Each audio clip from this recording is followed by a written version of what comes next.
Avant de rentrer dans le vif du sujet, je tenais à vous présenter la structure de la formation afin que vous ayez une bonne vue d'ensemble du cours pour pouvoir passer à travers de la façon la plus optimale qui soit pour vous.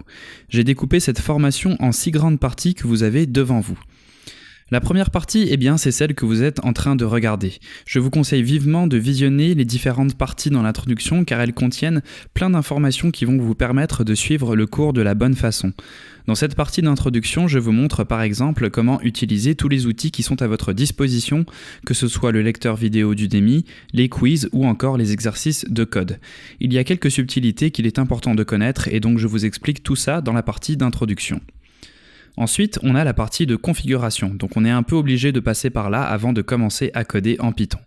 Dans cette partie de configuration et dans les autres parties en général, vous trouverez différentes sessions pour chaque système d'exploitation. Donc à moins que vous soyez sur différents systèmes, je vous conseille de passer les parties qui ne concernent pas votre système d'exploitation. J'explique comment configurer l'environnement de travail et comment installer les différents logiciels dont on a besoin sur Windows, Mac et Linux, et ce, à chaque fois dans la formation qu'on a des différences entre les systèmes d'exploitation. Donc ces deux premières parties représentent environ une trentaine de minutes de vidéo, donc c'est assez frustrant puisqu'on a envie de commencer à programmer tout de suite, mais vraiment je vous conseille de passer à travers ces vidéos tout de même pour ne pas être pénalisé par la suite. Cependant, si jamais vous avez déjà de l'expérience avec un autre langage de programmation ou que vous êtes à l'aise en général avec l'informatique, libre à vous de passer tout de suite à la première partie. Dans la première partie, on rentre donc dans le vif du sujet et on va voir toutes les bases du langage. Donc c'est vraiment toutes les notions dont vous aurez besoin pour créer vos scripts, à savoir par exemple les variables, les opérateurs, les structures conditionnelles ou encore les boucles. À la fin de cette partie, vous retrouverez un examen pratique qui passera à travers toutes les notions que l'on a vues dans cette partie. C'est un très bon moyen pour vous de vous assurer que vous maîtrisez toutes ces notions de base avant de passer à la deuxième partie. Dans la deuxième partie de cette formation, on verra ensemble des notions avancées du langage. Ce sont des notions qui vous permettront d'être plus efficaces et de mieux organiser votre code avec par exemple les fonctions, la programmation orientée objet, les environnements virtuels, les modules et des structures de données un peu plus complexes comme les dictionnaires. À la fin de cette partie, vous aurez un autre examen pratique qui cette fois-ci reviendra sur toutes les notions de la formation et non pas seulement les notions de la deuxième partie.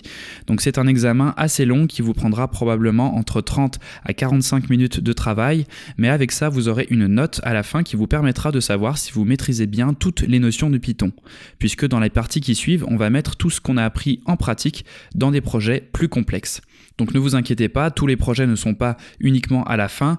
Tout au long de la formation, vous avez plusieurs exercices et mini-projets qui vous permettent de mettre en pratique les notions que vous apprenez au fur et à mesure. C'est juste que les projets à la fin sont plus complexes et vont revenir sur toutes les notions que l'on a vues au long de la formation. Pour finir, vous aurez une partie que j'ai appelée « Aller plus loin » dans laquelle je vous indique les prochaines étapes qui vous permettront de passer du statut de simple étudiant au statut professionnel et comment envisager la suite pour, si c'est votre objectif, décrocher un emploi dans le domaine de la programmation. Pour chaque section, ensuite, vous retrouverez la même structure, c'est-à-dire qu'à chaque fois, vous aurez des parties théoriques très concises et qui vont droit au but pour vous enseigner une notion précise, puis vous aurez des quiz pour vérifier que vous avez bien retenu toutes ces notions, et pour finir, on mettra tout ça en pratique à travers différents exercices de code qui vous permettent de mettre la main à la pâte et de tester toutes ces notions en situation. Et pour finir, je veux vous parler de 2 approches possibles pour visionner cette formation. La première approche, c'est celle que généralement tout le monde fait, et c'est celle qui consiste à passer à travers chaque session les unes après les autres, tout en faisant les exercices en même temps. C'est une bonne façon de faire, mais souvent, avec cette approche, on manque d'une vision d'ensemble et il est difficile de comprendre vraiment ce qu'on fait. La seconde approche, qui est ma préférée, c'est de passer une première fois à travers toutes les parties théoriques en accéléré sans faire les exercices. De cette façon, vous aurez une bonne vue d'ensemble de la formation et en quelques heures, vous aurez déjà un premier aperçu de toutes les notions que l'on va aborder ensemble. Vous pouvez ensuite regarder une deuxième fois la formation à vitesse normale tout en faisant les exercices. Cette deuxième façon de faire peut paraître plus longue et laborieuse car elle demande de regarder la formation 2 fois. C'est pour cette raison que je vous conseille de regarder une première fois en accéléré, sans vous soucier de tout comprendre, et quand vous allez repasser une deuxième fois sur la formation, vous verrez qu'en ayant en tête cette vue d'ensemble, tout vous semblera plus simple et évident. Donc au final, la deuxième fois que vous passerez sur la formation, vous irez plus vite et tout vous semblera plus facile. Donc l'un dans l'autre, ce n'est pas forcément plus long et personnellement, je trouve que c'est plus efficace. Donc c'est tout pour cette partie sur la structure de la formation, et dans les prochaines parties, je vais vous montrer comment tirer profit au maximum de la plateforme Udemy et des différents outils à votre disposition comme les quiz et les exercices de code.